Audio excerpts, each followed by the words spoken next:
नमस्कार दोस्तों, मैं जीतेंद्र द्विवेदी। आप सभी का कुशाग्र आइए चैनल पर बहुत बहुत स्वागत है। आज हमारी क्लास वैदिक काल का दूसरा भाग है। इसमें हम साहित्यिक स्रोतों को देखने वाले हैं। कल तक हमने पुरातात्विक स्रोतों को पढ़ लिया था, ठीक। और साहित्यिक स्रोत के अंतर्गत हम वेद देखते हैं, ब्राह्मण ग्रंथ हुआ, अरण्यक हुआ और आपका उपनिषेद हुआ, ठीक। ये कुछ आपके क्या हैं, साहित्यिक स्रोत है। और कल हमने जो पुरातात्विक स्रोत देखे थे उसमें हमने अभिलेख को देख लिया था और अभिलेख के साथ हमें कुछ वहाँ मृदभांड भी मिले थे। मृदभांडों में भी हमने स्पष्ट अंतर क्लियर कर लिया था कि ऋग्वैदिक काल में हमें लाल, काले व गेरू कलर के मृदभांड देखने को मिल रहे हैं। उत्तर वैदिक काल में हमें चित्रित धूसर मृदभांड देखने को मिल रहे हैं। वहीं अभिलेखों की बात की तो हमें वहाँ प्रमुख रूप से दो अभिलेख ही प्राप्त हुए हैं। एक आपका कस्सी का अभिलेख, एक आपका बोगोज कोई का अभिलेख। बोगोज कोई का अभिलेख आपको हमें तुर्की में मिला है और 1400 बीसी में हमें तुर्की में मिला है और 1600 बीसी में हमें कस्सी का अभिलेख मिला है, ठीक। तो ये हमें कुछ वहाँ पुरातात्विक साक्ष्य मिले थे। अब आज जो क्लास कंटिन्यू होगी, अच्छा एक करेक्शन भी है, उसको भी आप वहाँ सुधार लें। हमने कल वहाँ एक नोट लिखाते समय बताया था, ईरान का प्राचीन एक ग्रंथ है जिंद अवेस्ता, उसमें हमने बता दिया था कि जिंद अवेस्ता में 33 बार आर्य शब्द का उल्लेख हुआ था, जो कि गलत था। आपको वहाँ करेक्शन कर लेना है। क्या कर लेना है कि ऋग्वेद में 33 बार आर्य शब्द का उल्लेख हुआ है, ना कि ईरानी ग्रंथ जिंद अवेस्ता में। आप यहां लिख ही ले उसको। क्या लिखेंगे आप? ऋग्वेद में, ये भारतीय ग्रंथ है, ऋग्वेद में 33 बार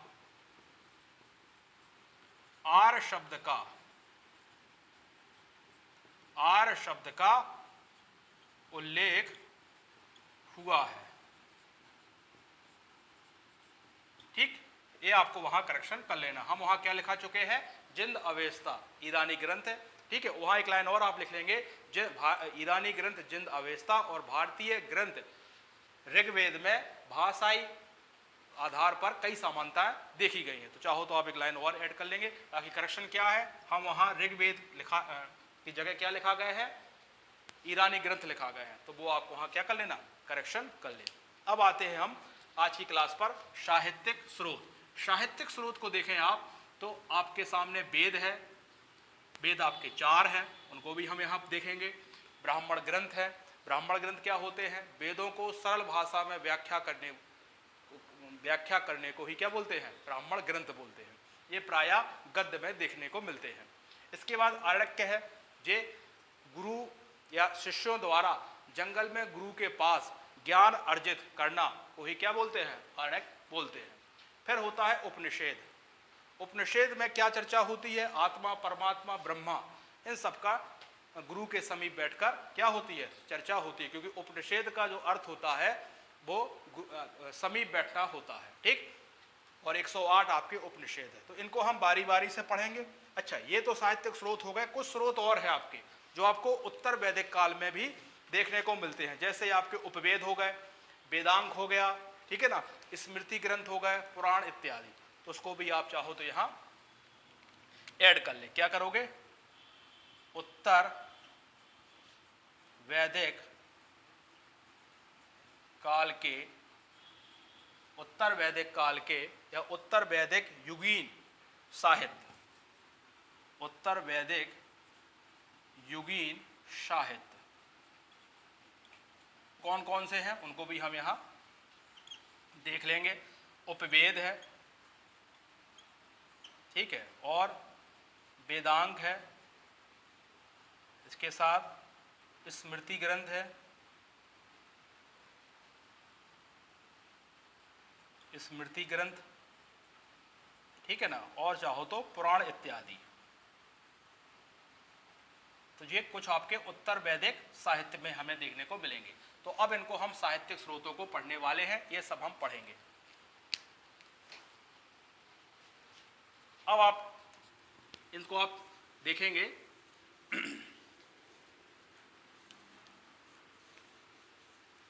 तो साहित्यिक स्रोतों के अंतर्गत आप समझ गए हम क्या क्या पढ़ने वाले हैं। हम वेद को पढ़ने वाले हैं, हम ब्राह्मण ग्रंथ को पढ़ने वाले हैं, हम आरण्यक को पढ़ने वाले हैं, हम उपनिषेद को पढ़ने वाले हैं, और कुछ उत्तर वैदिक या युगीन साहित्य है उनको भी हम यहाँ पढ़ने वाले हैं। अब हम कहाँ से स्टार्ट करते हैं इसको आप देखें। जो ये साहित्यिक स्रोत हैं इनका लेखन 1500 बीसी से लेकर 600 बीसी के मध्य नहीं हुआ है। क्यों? क्योंकि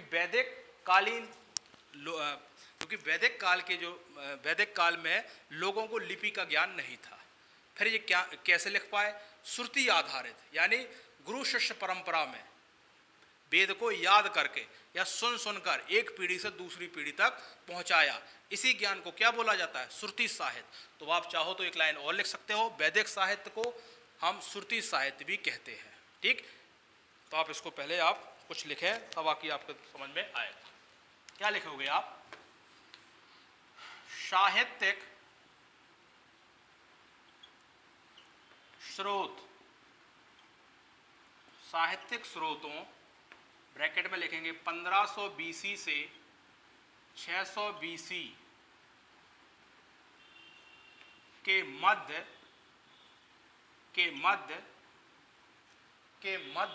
नहीं लिखा गया, नहीं लिखा था। अब क्यों नहीं लिखा गया था? तो आप इसके नीचे लिखेंगे क्योंकि वैदिक काल के लोगों को, क्योंकि वैदिक काल के लोगों को लिपि का ज्ञान नहीं था, लिपि का ज्ञान नहीं था। क्या समझे आप? साहित्यिक स्रोत जो वैदिक साहित्य है उसका लेखन 1500 से 600 के मध्य नहीं लिखा गया। क्यों नहीं लिखा गया? क्योंकि वैदिक काल के लोगों को लिपि का ज्ञान नहीं था। फिर कैसे लिखा गया होगा? तो आप लिखेंगे, इसी के नीचे ही लिखेंगे आप, जब लिपि का ज्ञान नहीं था तो कैसे लिखा गया है। अच्छा, जब लिपि का ज्ञान नहीं है, एक चीज और आप यहां लिख लें, तो फिर क्या देखा जा रहा है कि सिंधु सभ्यता के भांति इसको भी हम आदि ऐतिहासिक काल में रखेंगे। ठीक, क्योंकि लिपि का ज्ञान नहीं है तो उसको किस में रखेंगे? पूछा जाता है प्रश्न, लिख लो आप। सिंधु सभ्यता के तरह ही, सिंधु सभ्यता के तरह ही आदि ऐतिहासिक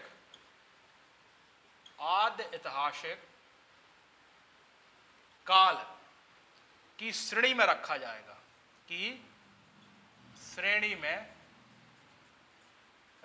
जाएगा,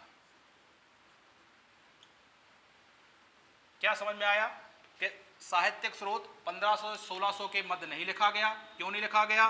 क्योंकि लिपि का ज्ञान नहीं था वहां के लोगों को। फिर जब लिपि का ज्ञान नहीं है तो इसका मतलब क्या होता है? इसका मतलब होता है ये आदि ऐतिहासिक काल के में रखा जाएगा, क्योंकि आदि ऐतिहासिक काल में यही तो था कि पुरातात्विक साक्ष्य अवेलेबल थे परंतु उसको जो लिपि थी उसको पढ़ नहीं पा रहे थे। तो इस आधार पर हम कह सकते हैं कि सिंधु वैदिक सभ्यता को आप आदि ऐतिहासिक काल में रख सकते हैं।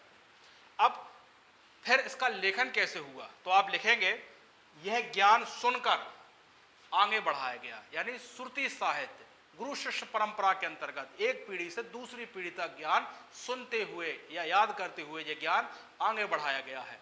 तो अब आम लोग तो नहीं पढ़ेंगे, तो गुरु शिष्य परंपरा के तहत ये ज्ञान बढ़ाया गया, यानी पीढ़ी दर पीढ़ी ये ज्ञान सुनकर पहुंचा है। इसलिए वैदिक साहित्य को श्रुति साहित्य भी कहते हैं। ठीक, ये आपने लिख लिया।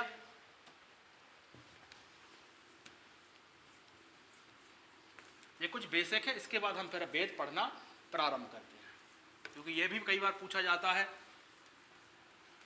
कि श्रुति साहित्य है तो क्यों। आपके दिमाग में चीज स्पष्ट रूप से रहना चाहिए। तो क्या लिखोगे आप? यह ज्ञान, आप कंटिन्यू में ही लिखेंगे जो छोड़ा था हमने, यह ज्ञान सुनकर आगे बढ़ाया गया है, आगे बढ़ाया गया है। अब कैसे बढ़ाया गया होगा? तो आप यहीं ब्रैकेट में लिख देंगे इसको, गुरु शिष्य परंपरा के अंतर्गत, गुरु शिष्य परंपरा के अंतर्गत गुरु ने अपने शिष्यों को सिखाया, उन शिष्यों ने अपने शिष्यों को सिखाया, इस तरीके से इस परंपरा से ये ज्ञान आपके पास पहुंचा। इसी वजह से इसको क्या कहा जाता है? श्रुति साहित्य कहा जाता है। श्रुति साहित्य यानी वैदिक साहित्य को श्रुति साहित्य कहा जाता है, कहा जाता है। ठीक, ये भी आपको ध्यान रखना है, एग्जाम में पूछा हुआ प्रश्न है कि वैदिक साहित्य को क्या श्रुति साहित्य कहा जाता है कि नहीं, तो कहा जाता है। वजह क्या है? क्योंकि ये ज्ञान एक पीढ़ी से दूसरी पीढ़ी तक सुनकर पहुंचा है। यहां तक आपको क्लियर हुआ हो। अब हम ये तो कुछ हमने बेसिक्स बताया आपको। क्या बेसिक बताया कि साहित्यिक स्रोत 1500 बीसी से 600 बीसी के मध्य नहीं लिखे गए। क्यों नहीं लिखे गए? क्योंकि उनको लिपि का ज्ञान नहीं था। लिपि का ज्ञान नहीं था तो ये साहित्य कैसे लिखा गया? ये साहित्य श्रुति आधारित है, इसलिए इसको श्रुति साहित्य भी कहते हैं। अब हम वेद पढ़ेंगे। वेद पढ़ने का मतलब अब हम इन साहित्यिक स्रोतों के बारे में डिटेल से क्या करेंगे? डिस्कशन करेंगे। लिखेंगे आप वेद। ठीक, वेद के बारे में क्या लिखेंगे आप? सभी वेदों की भाषा संस्कृत है और उनकी लिपि ब्राह्मी है। ये सभी की है। ऋग्वेद, यजुर्वेद, अथर्ववेद, सामवेद, इन सब की भाषा संस्कृत है और लिपि सबकी ब्राह्मी है। तो आपको एक इसी से स्पष्ट हो जाएगा।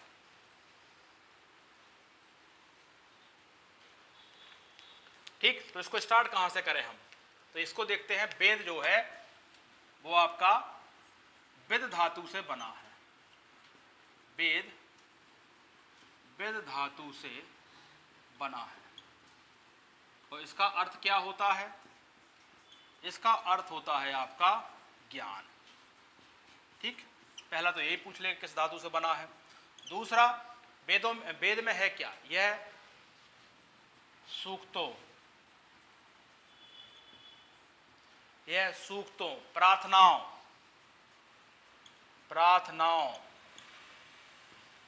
सूक्तों, प्रार्थनाओं, स्तुतियों, मंत्र तंत्रों का मंत्र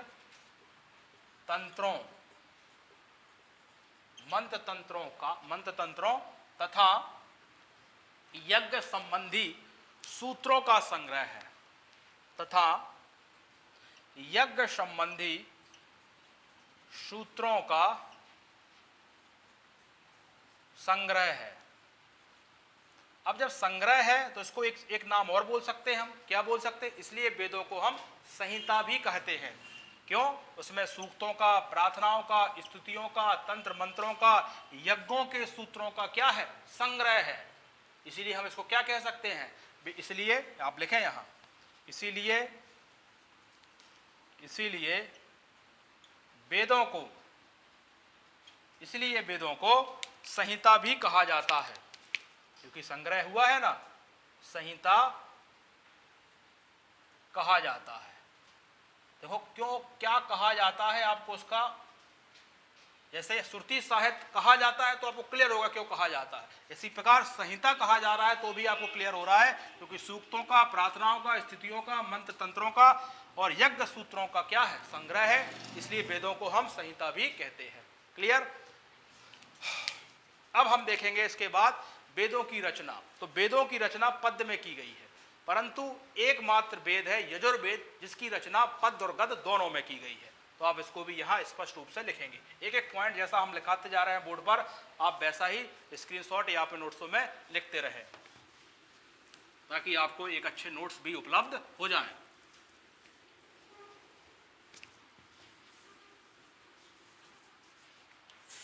क्या लिखेंगे आप अगला पॉइंट?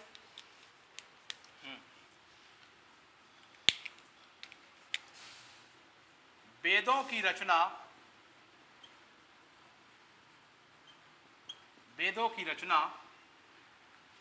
पद्य में हुई है।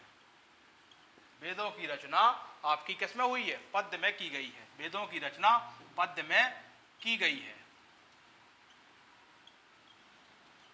फिर यही आप लिखेंगे, क्या लिखेंगे? यद्यपि यजुर्वेद, ब्रैकेट में लिखेंगे केवल एकमात्र,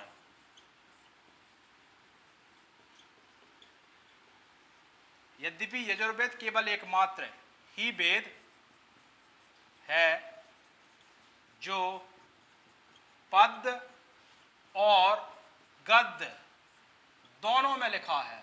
ये एग्जाम में पूछा जाना है, दोनों में लिखा है, क्योंकि बाकी सब वेद किस में लिखे हैं? पद में लिखे हैं। यही एकमात्र वेद है, कौन सा? यजुर्वेद ही एकमात्र वेद है जो पद और गद्य दोनों में लिखा हुआ है। बाकी सभी वेद किस में लिखे हुए हैं? बाकी सभी वेद आपके पद में लिखे हुए हैं। एक चीज क्लियर हुई। अब हम पढ़ते हैं इसके बाद वेदों की संख्या। तो वेदों की संख्या कितनी है? 4। उनको भी देख लेते हैं।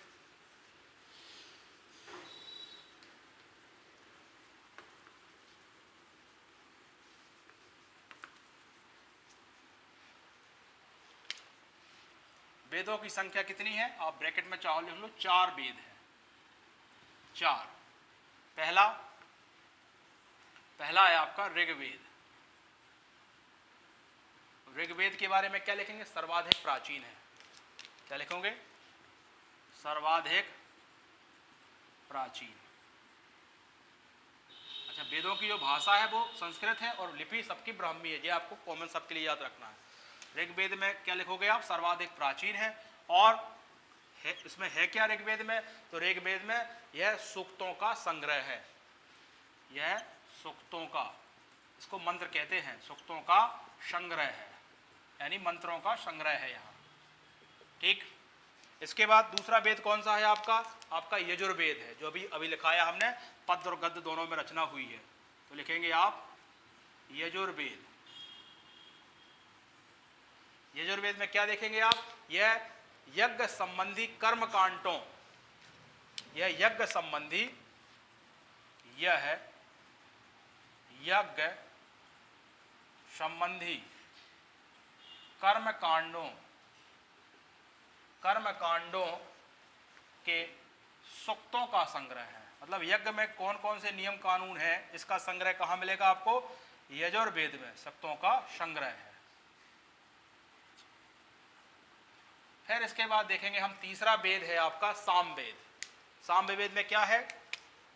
गाना बजाना, यानी यहां गीतों का संग्रह है।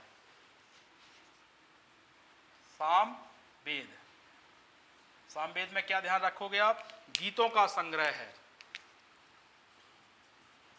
गीतों का संग्रह है। अधिकांश गीत या अधिकांश सूक्त, अधिकांश गीत ऋग्वेद से लिए गए हैं।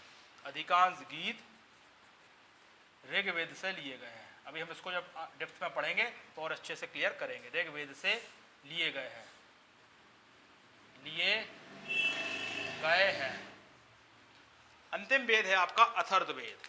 अभी तो आप थोड़ा थोड़ा इनके बारे में जान लीजिए, इनको हम अभी डिटेल से पढ़ेंगे। अगला है आपका अथर्ववेद। अथर्ववेद, अथर्ववेद में क्या है? अथर्ववेद में आपका तंत्र मंत्र है। ठीक है, जादू टोना। अथर्ववेद यहां लिख लेंगे आप तंत्र मंत्र। ठीक, तंत्र मंत्र का संग्रह है। अभी आप इसका बेस बन रहा है। हम एक एक चीज आपको क्लियर करेंगे। अभी हम देखेंगे हर एक वेद में ब्राह्मण ग्रंथ, आरण्यक, उपनिषद, उपवेद, इन चारों को भी हम हर एक वेद का होता है, इसलिए इसको भी हम देखेंगे। अभी आपने क्या देखा? अभी आपने देखा वेद 4 है। ऋग्वेद सर्वाधिक प्राचीन है, इसमें मंत्रों का या सूक्तों का संग्रह है। यजुर्वेद में देखा ये यज्ञ संबंधी जो भी नियम कानून या कर्म कांड के नियम होते हैं वो सब किसमें है? यजुर्वेद में है। सामवेद में जो भी आपके सारे गामा जो शब्द आए हैं वो भी यहीं से आए हैं, गीतों का संग्रह है। ठीक है ना, संगीत का इसको आदि ग्रंथ भी कहा जाता है। अथर्ववेद में आपका तंत्र मंत्र, ठीक है ना, कृषि संबंधी, ये सब जानकारी आपको अथर्ववेद में देखने को मिलती है। ठीक, अब हम इसको आगे देखते हैं। अच्छा, यही आप देख लें, प्रारंभिक जो तीनों वेद है ये आपके वेद त्रयी कहलाते हैं। ठीक, जो आपका चौथा वाला उसमें वेद त्रयी में शामिल नहीं होता है। वजह क्या है? ये तीनों तो काफी हद तक सिमिलर है। जैसे इसके अधिकांश किससे लिए गए हैं? ऋग्वेद से लिए गए हैं, जबकि अथर्ववेद जो है आपका अलग हो जाता है। इसलिए इसको वेद त्रयी पूछा जाएगा कि वेद त्रयी में कौन कौन से वेद आते हैं। तो आप लिखेंगे ऋग्वेद, अथर्ववेद और सामवेद। क्लियर? इसको भी हम अभी लिखवाते हैं। इसके बाद बोला जाता है वेद अपौरुषेय है। अपौरुषेय मतलब इसको मानव द्वारा नहीं लिखा गया है। ठीक, मानव द्वारा नहीं लिखा गया, यानी इसको ईश्वर द्वारा लिखा गया है, ऐसा बोला जाता है। तो आपसे प्रश्न ये पूछा जाएगा कि जो वेद है वो अपौरुषेय है कि नहीं, तो आप लिखेंगे हाँ है। ठीक, इसके बाद वेदों का संकलन किसने किया है, तो महर्षि कृष्ण द्वैपायन, इनको वेद व्यास कहा जाता है। इन्होंने वेदों का संकलन किया है, वेदों के निर्माता नहीं है, वेदों के संकलन करता है। ये भी कई बार एग्जाम में आपको फंसाने के रूप में पूछा जाता है। तो इन तीनों तथ्यों को भी हम यहाँ लिखते हैं। क्या लिखोगे आप यहाँ, प्रारंभिक तीन वेद, प्रारंभिक तीन वेद मतलब ये, तो इसको हम यहीं लिखा दे रहे हैं।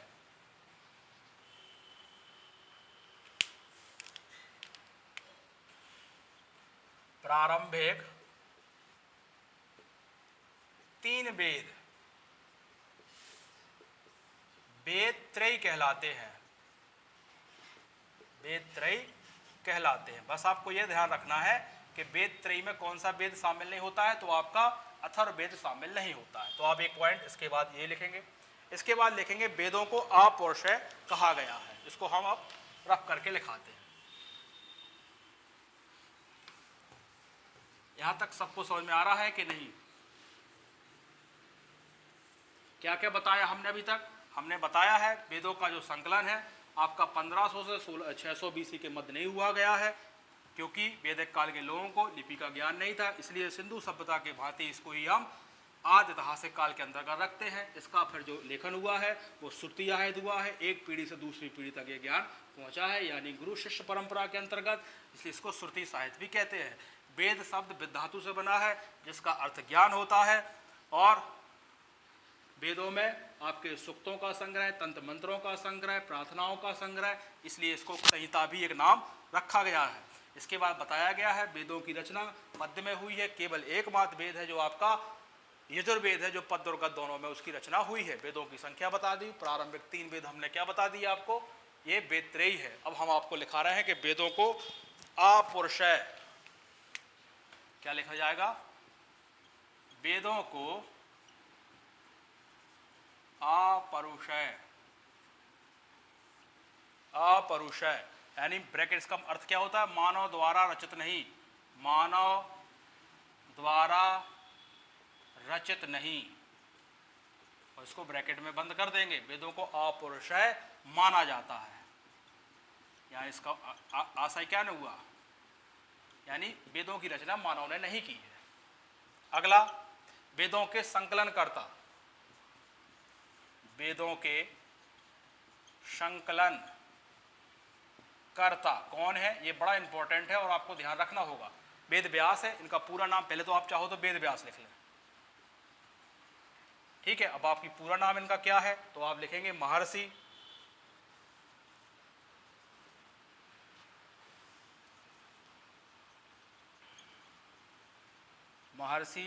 कृष्ण द्वैपायन, ठीक है, महर्षि कृष्ण द्वैपायन, और ये इनका पूरा नाम है। वेद व्यास और पीछे आप ऐड कर लेंगे, ये हुआ इनका, यानी वेदों के संकलन करता कौन है, वेद व्यास है।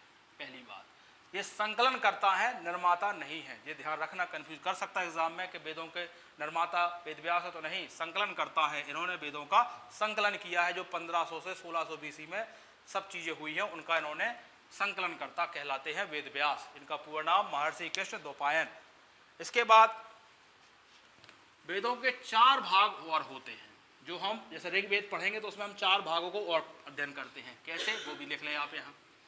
जैसा हम आपको बोर्ड पर नोट्स दे रहे हैं, आप बिल्कुल वैसा ही आपने नोट्स बनाएंगे। क्या लिखोगे, प्रत्येक वेद के 4 भाग होते हैं। कैसे 4 भाग होते हैं उनको भी हम देख लेते हैं। जैसे हर एक वेद का हम क्या देखेंगे, हम हर एक वेद का देखेंगे ब्राह्मण ग्रंथ, ठीक, ब्राह्मण ग्रंथ। अच्छा, ब्राह्मण ग्रंथ क्या है, इसको भी आप यहीं क्लियर कर लें। ये होता है वेदों को सरल भाषा में व्याख्या करना, वो क्या होते हैं, ब्राह्मण ग्रंथ होते हैं। तो आप लिखोगे वेदों की सरल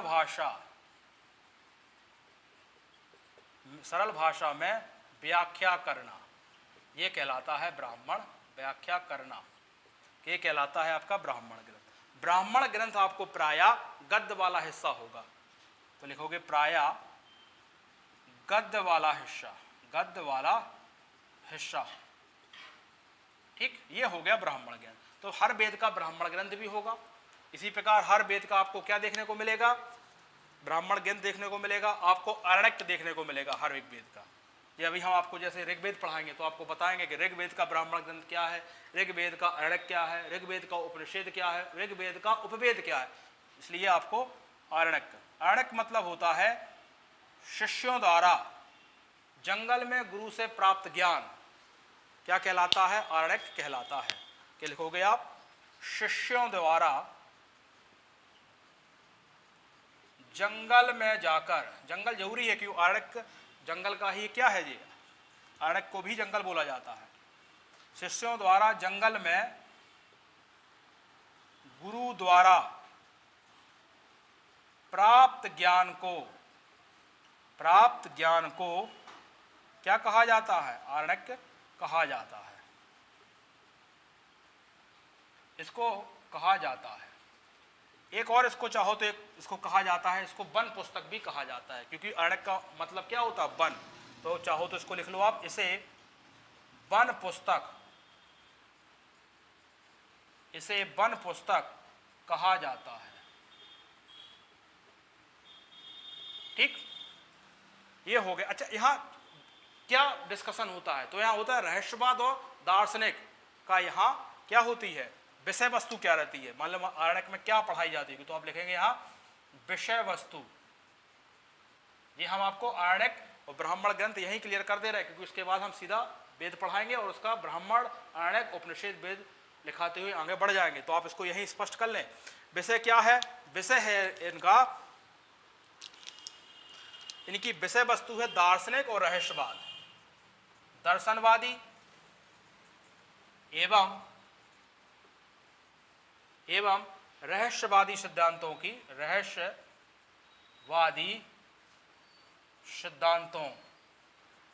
रहस्यवादी सिद्धांतों से संबंधित है, ठीक, इसको आप नोट डाउन कर लेंगे। तो अरण्यक समझ गए आप, शिष्यों द्वारा जंगल में गुरु द्वारा प्राप्त ज्ञान को अरण्यक कहा जाता है। इसी को वन पुस्तक भी कहा जाता है। और विषय वस्तु क्या होती है, दर्शनवादी और रहस्यवादी संबंधित होते हैं। क्लियर। तीसरा भाग देखें आप, इसमें उपनिषेध क्या होता है। तीसरा आपको यहां लिखा दे रहे हैं, ये एक भाग हो गया, दो भाग हो गया, तीसरा देखें आप, उपनिषेध। उपनिषेध का तो पहले अर्थ लिख लें आप। इसका अर्थ होता है समीप बैठना, इसका अर्थ होता है समीप बैठना, समीप बैठना। कहां समीप बैठना, गुरु के समीप बैठकर शिष्य द्वारा ज्ञान अर्जित करना। अब कौन सा ज्ञान अर्जित करना, तो यहां जो विषय वस्तु होती है उपनिषद में, विषय वस्तु क्या होगी, यहां विषय वस्तु, तो यहां विषय वस्तु होगी आत्मा, परमात्मा, ब्रह्मा, आत्मा, परमात्मा, ब्रह्मा आदि पर चर्चा। ये इनका क्या होता है, विषय वस्तु होती है। उपनिषदों की संख्या पूछ ली जाती है तो 108 होती है, ये भी आप यहां नोट डाउन करेंगे। अब चौथा क्या देखते हैं हम इसमें, चौथा भाग क्या देखते हो आप, चौथा देखते हो आप उपवेद। वेदों की एक शाखा जो होती है उपवेद होती है। तो इन सभी वेदों की एक शाखा होगी, जैसे ऋग्वेद की उपवेद क्या है, आयुर्वेद। इसको भी हम सब यहाँ डिस्कस करेंगे। तो अभी तो आपने ब्राह्मण ग्रंथ, अरण्यक, उपनिषद और उपवेद को समझा। अच्छा, एक पॉइंट और इसमें आप लिख लो, किसमें, उपनिषद में। उपनिषद को वेदांत भी कहते हैं। क्या कहते हैं, वेदांत। वेदांत क्यों कहा जाता है, वेदांत इसलिए कहा जाता है क्योंकि ये अंत में जोड़ा गया है। इसका संधि विच्छेद करते हैं तो वेद प्लस अंत होता है, वेद प्लस अंत होता है। क्यों, क्योंकि उपनिषद को क्या हो गया, वैदिक साहित्य में अंत में जोड़ा गया। तो आप इसमें लिख लो, वैदिक साहित्य के अंत में जोड़ा गया, वैदिक साहित्य के अंत में जोड़ा गया। आप उसको लिख लें यहाँ। आप क्लियर हो गए आपको? अब कभी आपको ब्राह्मण ग्रंथ में कंफ्यूजन नहीं होगा, आरण्यक में, उपनिषद में, उपवेद में कभी भी कंफ्यूजन नहीं होगा। अब हम देखते हैं ऋग्वेद, जो भी हमने आपको 4 पढ़ाए थे, क्योंकि हर एक वेद में हमें क्या देखना है, उनका ब्राह्मण ग्रंथ देखना है, हम उनका आरण्यक देखना है, उपनिषद देखना है, उपवेद देखना है। इन 4 चीजों को तो हर एक वेद में हमें देखना ही है। अब हम ऋग्वेद को पढ़ते हैं, फिर हम पढ़ेंगे यजुर्वेद को, फिर पढ़ेंगे हम सामवेद को, फिर पढ़ेंगे हम अथर्ववेद को। आज हम ऋग्वेद को ही कंप्लीट कर पाएंगे, कल की क्लास में हम तीनों वेदों को कंप्लीट कर लेंगे। इसके बाद हम फिर ऋग्वेद का विस्तार, उनका सामाजिक जीवन, धार्मिक जीवन, ये सब भी हम क्या देखेंगे, पढ़ेंगे। अभी तक आपको जितना पढ़ाया वो आपको स्पष्ट हो रहा होगा। जहां भी स्पष्ट ना हो कमेंट में आप लिखें। यदि कुछ हम डेटा या फैक्ट गलत भी बता जा रहे हैं तो उसको भी आप कमेंट में लिखें, ताकि उसका करेक्शन हो सके, क्योंकि ऑनलाइन में स्टूडेंट सामने नहीं होते हैं, इसलिए दिक्कत हो जाती है कई बार।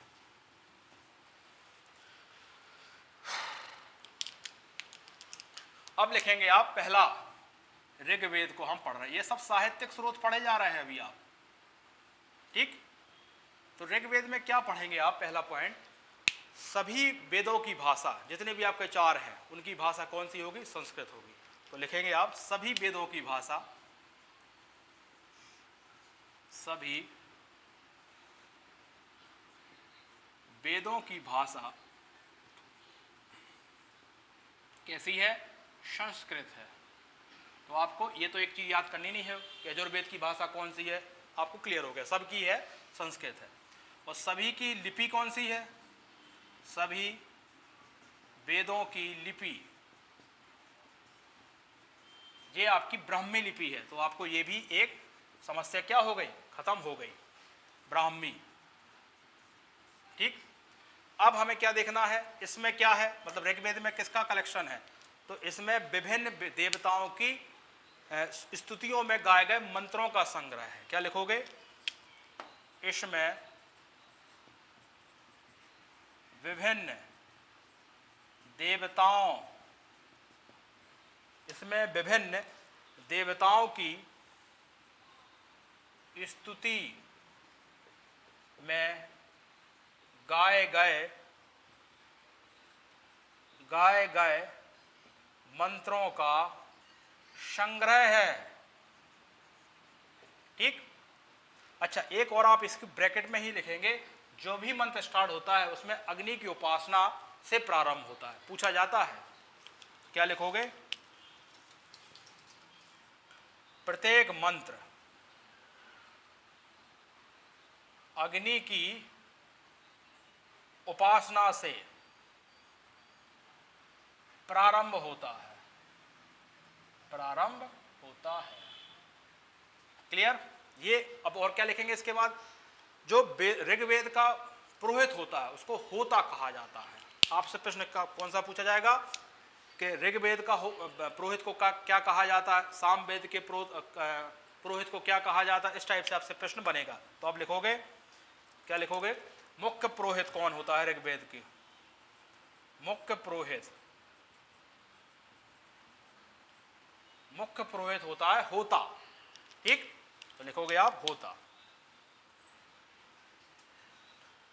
इसके बाद देखोगे आप कुल सूक्तों की संख्या, इसको हम यहां रफ करते हैं।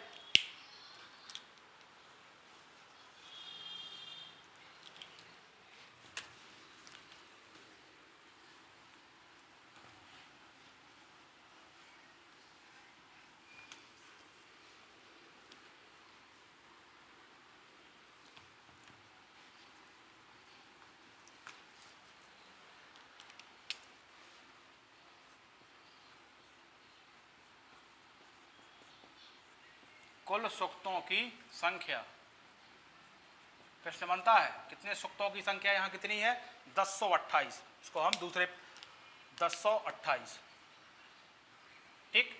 इसके बाद 11 सूक्त को बाल खिल्ल, या इसको क्या लिखोगे आप, इसी के नीचे लिखोगे, क्या लिखोगे आप, 11 सूक्त को बाल खिल्ल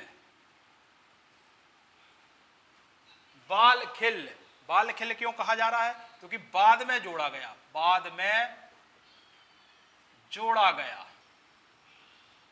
अच्छा, बाद में जोड़ा गया तो एक प्रश्न और बन जाता है, एग्जाम में पूछा गया है, तो फिर मूल सूक्तों की संख्या कितनी है? इसमें से आप 11 घटा दीजिए तो 1017 बचते हैं। तो क्या लिखोगे? अतः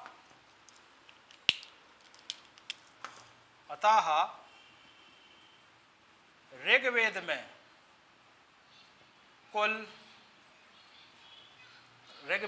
कुल या ऋग्वेद में मूल सूक्तों की संख्या कितनी होगी? आप 11 को 1028 में घटा दीजिए, 1017 मूल सूक्त हो गए बाद में, क्योंकि इनको तो जो बाल खिल है इसको तो बाद में जोड़ा गया है। ठीक हुआ ना? बस अब हमें देखना है, ऋग्वेद में 3 पार्ट होते हैं। ऋग्वेद में 3 पार्ट होते हैं। कौन कौन से होते हैं? आप धीरे धीरे इसको नोट डाउन करते रहिए। ऋग्वेद में 3 पार्ट होते हैं। 3 पार्ट होते हैं। 3 पार्ट कौन कौन से? तो पहला होता है आपका साफल। साफल की संख्या पूछी जाती है कितनी है? तो वो है आपकी 1017। ठीक। इसके बाद होता है बालखिल। बालखिल अभी आपने देखे हैं जो लास्ट में जोड़े जाते हैं। बालखिल 11 है, 11 सूक्त। और इसके बाद होता है आपका बासकल, बासफल। ये आपके कितने हैं? 56 सूक्त हैं, जिनको जो हमें प्राप्त नहीं है। 56 सूक्त हैं। और क्या लिखोगे हमें? अब इसके नीचे जो हमें प्राप्त नहीं है, यानी अभी इसकी खोज नहीं हो पाई, तो जो हमें प्राप्त नहीं है, हमें प्राप्त नहीं है। ठीक। इसके बाद प्रश्न बनता है कि ऋग्वेद में कुल मंत्र कितने होते हैं? ठीक। तो आप इसके बाद लिखें अगला, ऋग्वेद में कुल मंत्रों की संख्या कितनी है? प्रश्न बनता है तो आप लिखेंगे 10,580 मंत्र हैं इसमें। ठीक। फिर पूछा जाता है कुल मंडल कितने हैं? मंडलों कितने मंडल हैं? तो मंडल 10 मंडल हैं।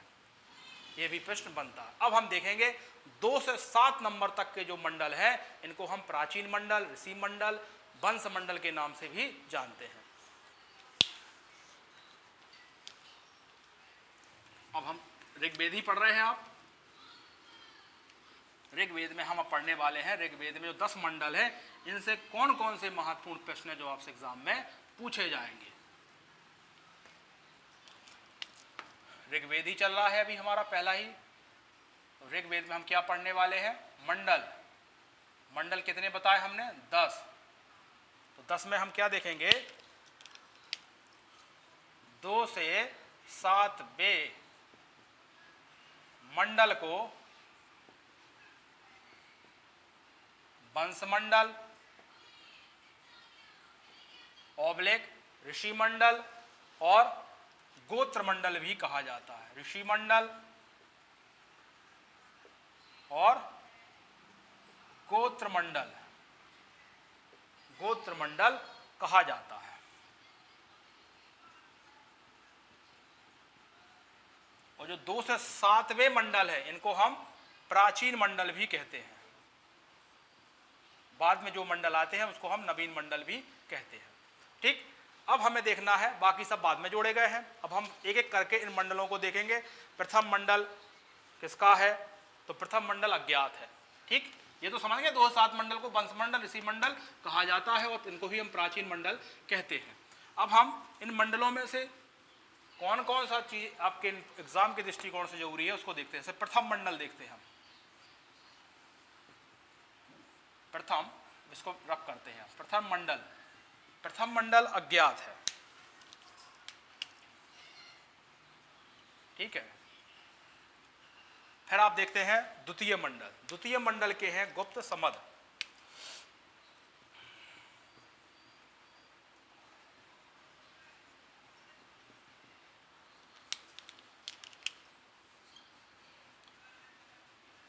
समद हो गए। फिर देखेंगे आप तृतीय मंडल। तृतीय मंडल इंपॉर्टेंट है, क्यों? क्योंकि विश्वामित्र इसके वो है तृतीय मंडल, और सूर्य या गायत्री मंत्र इसी तृतीय मंडल में देखने को मिलेगा आपके विश्वामित्र के द्वारा, जो सूर्य और सविता को क्या है, समर्पित है। तो आपसे पूछा जाएगा तृतीय मंडल के रचयिता कौन, तो आप लिखोगे विश्वामित्र, ठीक। और इसमें इंपॉर्टेंट क्या है वो हम इसको यही लिखेंगे, क्या लिखोगे, गायत्री मंत्र इसी मंडल में है, ये मंडल में है। और गायत्री मंत्र किसको समर्पित है, सूर्य या सविता को समर्पित है, ठीक। तो आपको तृतीय मंडल क्या रखना है, बड़ा इंपॉर्टेंट है, क्योंकि इसमें गायत्री मंत्र सूर्य देवता या सविता को क्या है, सूर्य देवता या सविता को समर्पित है। यानी गायत्री मंडल कहाँ देखने को मिलेगा आपको, तृतीय मंडल में। रचयिता आपके विश्वामित्र। तो 3 देख लिया आपने, गुप्त संमत, और प्रथम में तो अज्ञाति है। अब चौथा देखेंगे जो भी इंपॉर्टेंट है, इसमें वामदेव है और इसमें कृषि की बात की गई है। लिखोगे आप चतुर्थ मंडल, कौन है, वामदेव है। अब इसमें इंपॉर्टेंट क्या है उसको देखते हैं हम। इसमें इंपॉर्टेंट है आपका कृषि के लिए, कृषि के लिए क्या है इसमें, कृषि के लिए आपका 57वां सूक्त जो है, कई बार संख्या पूछ जाती है किस सूक्त में है, 97वें सूक्त के 197वें सूक्त में 114 मंत्र दिए गए हैं, और किससे संबंधित है, कृषि संबंधित है। और इसमें एक और देखना आपको, पृथुवेन्यू, जो पृथ्वीवेन्यू, इनको क्या कहा जाता है, ये आपके पहले कृषक इंजीनियर की इन्हें उपाधि दी जाती है, भारत का पहला कृषक इंजीनियर, भारत का पहला कृषक इंजीनियर। तो आप लिखेंगे पृथ्वीवेन्यू, ठीक। और चौथा मंडल कृषि को समर्पित है, जिसमें 57वें सूक्त में 114 मंत्र दिए गए हैं। पृथ्वीवेन्यू इसी में भारत का पहला कृषि इंजीनियर कहा गया है। अब लिखेंगे आप पंचम मंडल, जो कि अत्रि जी है। छठवां मंडल भरद्वाज है। सातवां मंडल ऋषि वशिष्ठ है, जिसमें हम एक दशराग युग का वर्णन है उसको भी हम यहाँ डिस्कस करेंगे। तो क्या लिखोगे आप, पंचम मंडल या पांचवा मंडल, पांचवा मंडल। तो आपको ये 7 तो वैसे भी याद करने ही है, क्योंकि ये वंश मंडल के नाम से जाने जाते हैं। तो कौन हो गए आपके यहाँ, ये हो गए आपके अत्रि ऋषि, बाकी कोई खास नहीं है, इसके आप नाम भर लिख के छोड़ देंगे। फिर लिखोगे आप छठवा मंडल। छठवां मंडल की बात देखी जाए तो यहाँ कौन है, यहाँ भरद्वाज आपके ऋषि है, भरद्वाज ऋषि। अब लिखेंगे आप 7वां मंडल, ये इंपॉर्टेंट है क्योंकि इसमें वशिष्ठ ऋषि के बारे में जो युद्ध हुआ है, दशराग युद्ध, विश्वामित्र और वशिष्ठ ऋषि के लिए इससे संबंधित है, इसलिए लिखोगे आप सप्तम मंडल। तो सप्तम मंडल कौन है, वशिष्ठ ऋषि, वशिष्ठ ऋषि, ठीक है, सब ऋषि है। अब यहाँ क्या इंपॉर्टेंट है, यहाँ इस सप्तम मंडल में दशराग युग का वर्णन है, तो इसको हम यहाँ और अच्छे से पढ़ते हैं। दशराग, दस राज्य युद्ध है, युद्ध का वर्णन है। ये क्या था इसके बारे में आप सुन लें। दशराग युग किससे संबंधित है, ये वशिष्ठ वर्सेस आपका किससे है, विश्वामित्र से हुआ है। हुआ क्या, विश्वामित्र राजा सुदास थे, राजा सुदास के पुरोहित थे आपके ऋषि विश्वामित्र, और उन्होंने विश्वामित्र को हटाकर अपना राज पुरोहित वशिष्ठ को नियुक्त कर लिया गया, जिससे इनका अपमान हुआ। इन्होंने एक संघ बनाया, आर और अनार का, 5 आर रखे, 5 अनार रखे, और ये युद्ध किया, और रावी नदी के किनारे युद्ध हुआ, ठीक। तो इसको पूछा जाता है। तो वशिष्ठ किसके राज पुरोहित थे, वो भी आप लिख लें, सुदास, सुदास के राज पुरोहित थे ये, ठीक। और पहले विश्वामित्र हुआ करते थे सुदास के, परंतु उन्होंने इनको अपने से पुरोहित पद से हटा दिया और वशिष्ठ ऋषि को उसकी जगह रख लिया, जिससे इनको अपमान हुआ, युद्ध क्या हो गया, बन गया। और जो सुदास हैं आपके, वो भारत वंश के हैं। भारत वंश मतलब जो आपके भारत वंश, जिनके नाम पर भारत देश का नाम पड़ा, इसलिए भारत वंश के हैं, ठीक। ये भी कई बार पूछा जाता है। अब ये युद्ध हुआ कहां? ये युद्ध हुआ है आपकी रावी नदी के किनारे, परंतु रावी तो वर्तमान में बोलते हैं, पहले क्या बोलते थे? तो उस नदी का लिखेंगे आप पुरशणु, पुरशणी,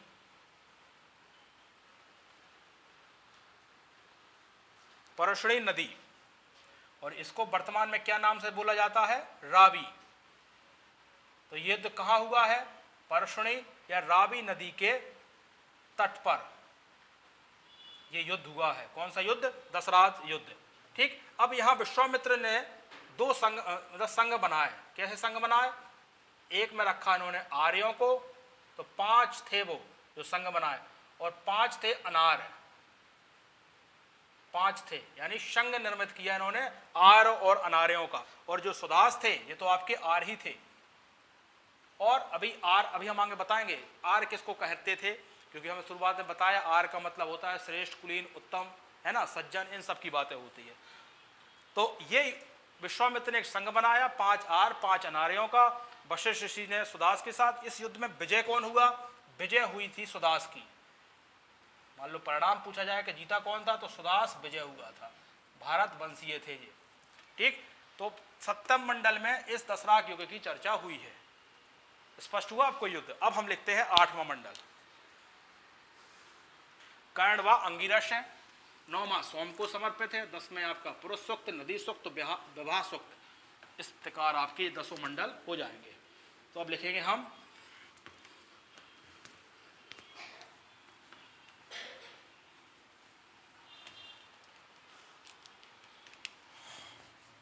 आठवां मंडल।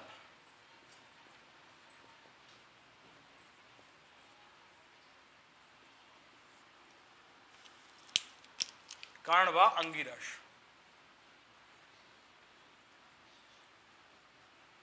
कर्ण व आपका अंगिरस है,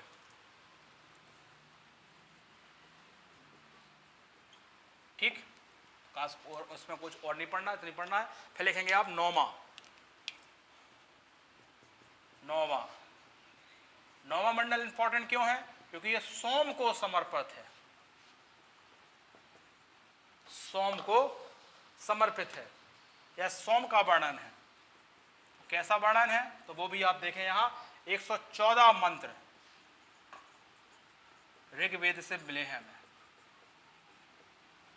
तो ये किस में मिले हैं? हमें 9वें मंडल में मिले हैं। 10वां मंडल देख लें, या चाहो तो लिख लो सोम को समर्पित है आपका कौन सा? 9वां मंडल। 10वां मंडल जो है इसमें हमें पुरुष सूक्त, नदी सूक्त और विवाह सूक्त के बारे में वर्णन हुआ है। तो इसको रुको, हम थोड़ा इसको अलग से स्पष्ट करते हैं आपको। 10वां मंडल क्योंकि इंपॉर्टेंट है, पहली बार यहाँ वर्ण व्यवस्था की बात उठी है पुरुष सूक्त के अंतर्गत। तो क्या लिखोगे आप? 10वां मंडल। और इसमें क्या क्या है देखिए आप, इसमें पुरुष सूक्त की बात की गई है, इसमें नदी सूक्त की बात की गई है, ठीक। और इसमें आपके विवाह सूक्त की बात भी की गई है, ठीक। अब पुरुष सूक्त में पहली बार किसकी बात की गई है? यहाँ पुरुष सूक्त में पहली बार आपके वर्ण व्यवस्था की बात हमें देखने को मिली है।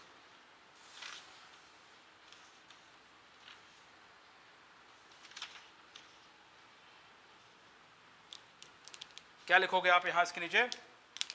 पहली बार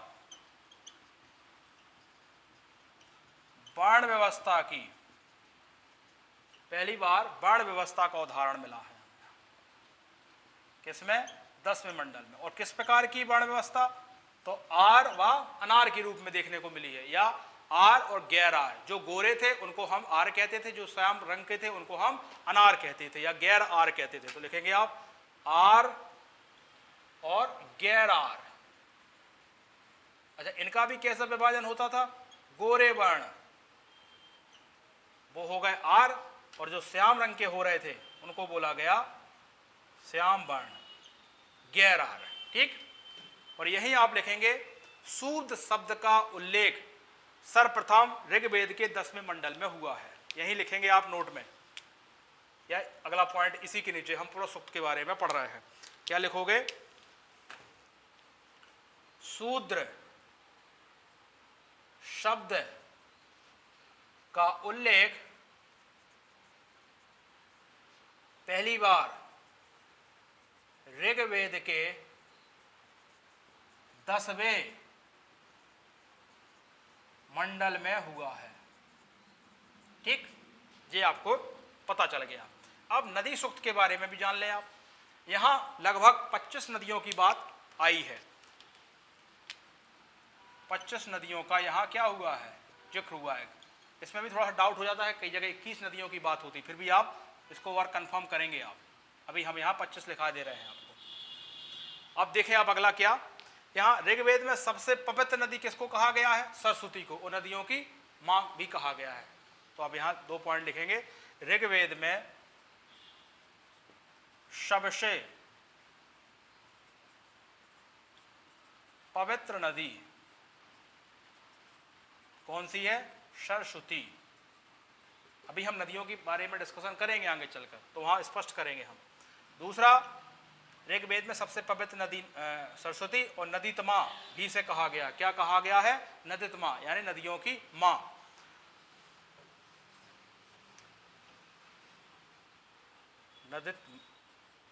नदीतम, इसका अर्थ होता है नदियों की मां, कहा गया है। और क्या यहां नदी सूक्त में आप जानेंगे? यहां एक पॉइंट और लिखेंगे आप। यहां यमुना का उल्लेख ऋग्वेद में 3 बार किया गया है और गंगा का उल्लेख 1 बार किया गया है। लिखोगे यमुना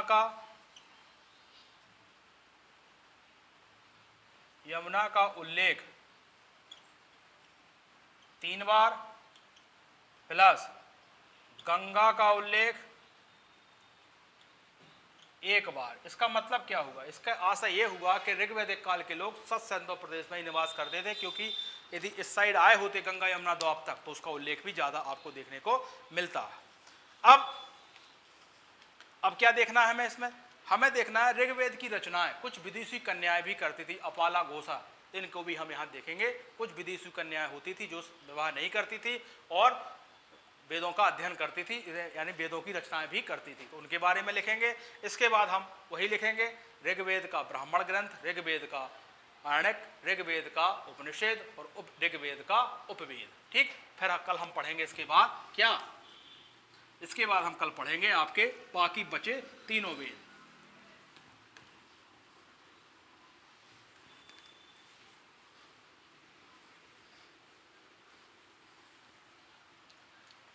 लिखेंगे ऋग्वेद की रचनाएं, ऋग्वेद की रचनाओं का लेखन विदेशी कन्याओं द्वारा होता था। क्या लिखोगे? ऋग्वेद की ऋग्वेदिक या ऋग्वेदिक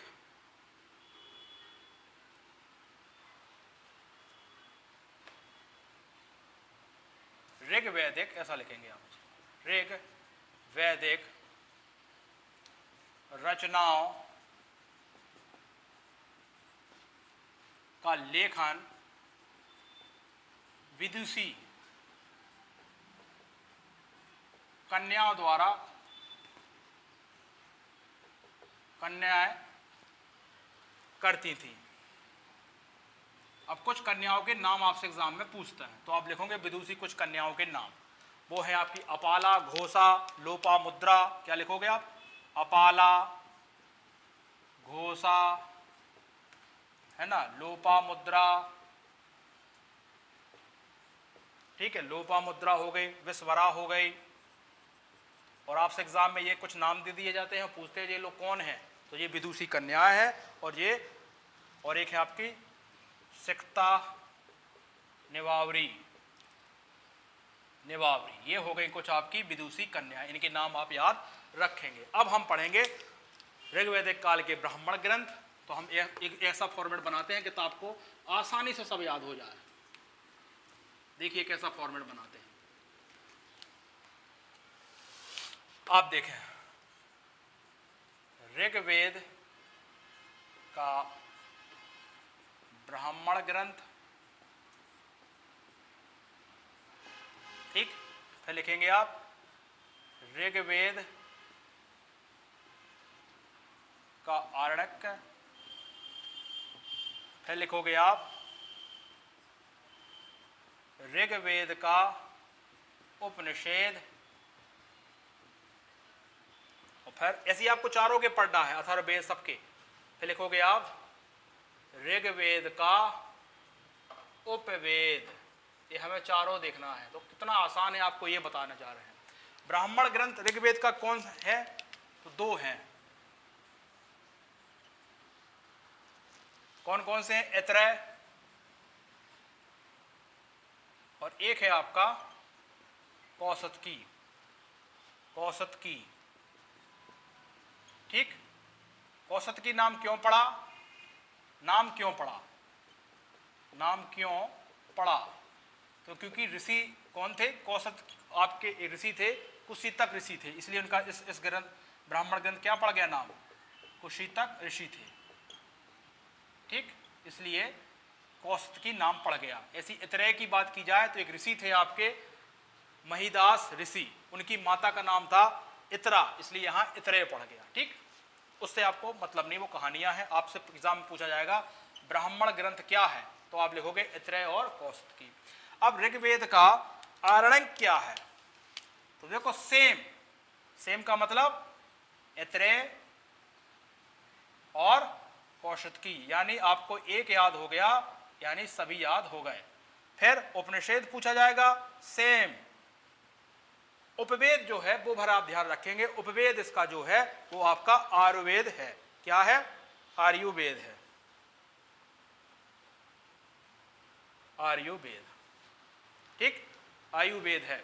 अब आयुर्वेद के बारे में आप चाहो लिखो तो ब्रह्मा जी ने आपके दक्ष प्रजापति को आयुर्वेद का ज्ञान दिया था। चाहो तो ब्रैकेट में लिख देना, ब्रह्मा जी ने दक्ष प्रजापति को आयुर्वेद का ज्ञान दिया था। बाकी आपको इनमें दिक्कत तो नहीं हुई? ब्राह्मण गीत, आरण्यक, उपनिषद, क्योंकि सब एक याद कर लो आप, इतने कौशतकी, बाकी सभी के क्या है? सेम है, इसलिए आपको इसकी दिक्कत नहीं है, ठीक। ये तो हमने आपको आयुर्वेदिक के बारे में नहीं, ऋग्वेद के बारे में क्लियर किया है। अब हमारे बस्ते कौन कौन से हैं? यजुर्वेद, सामवेद और अथर्ववेद। संभवतः हम उसको एक क्लास में कंप्लीट करने का प्रयास करेंगे। यही थोड़ा सा बड़ा था, इसलिए इसमें थोड़ा समय लगा है, बाकी सब छोटे छोटे हैं, ठीक। इसको आप क्या क्या देखा आपने आज? आपने साहित्य देखे हैं, साहित्यिक स्रोत देखे हैं। साहित्यिक स्रोत में ये देखे हैं कि 1500 पहले तो देखे आपने क्या क्या पढ़ना है। हमें वेद पढ़ना है, ब्राह्मण, गीत, आरण्यक, उपनिषद, और उत्तर वैदिक युग इनके अंतर्गत हम क्या देखते हैं? वेदांग और आपकी स्मृतियाँ, है ना, और उपवेद और पुराण इत्यादि देखते हैं। इसके बाद आपने देखा साहित्यिक स्रोत जो है वो 1500 से 600 के बाद नहीं लिखा गया, क्योंकि उस समय लिपि का ज्ञान नहीं था, इसलिए इसको हमने आदि ऐतिहासिक काल के अंतर्गत रखा। फिर लिखा कैसे गया? श्रुति साहित्य में। वेद पे लिखा, हमने पढ़ाया। वेद में हमने बताया विद धातु से बना है। इसके बाद हमने क्या बताया आपको?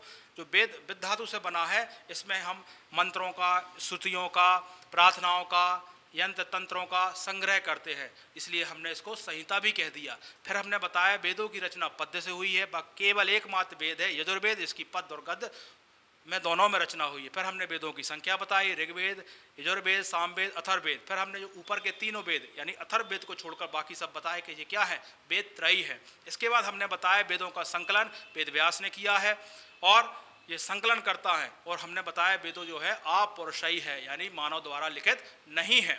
इसके बाद हमने चर्चा की वेद पर, यानी ऋग्वेद पर आए हम। ऋग्वेद में हमने बताया कि सभी वेदों की भाषा संस्कृत है, सभी वेदों की लिपि ब्राह्मी है। इसके बाद हमने उसमें कुल मंत्र बताए, है ना, सूक्त बताए, मूल सूक्त बताए, और इसके बाद हमने मंडल बताए। 2 से 7 मंडल को हमने वंश मंडल कहा।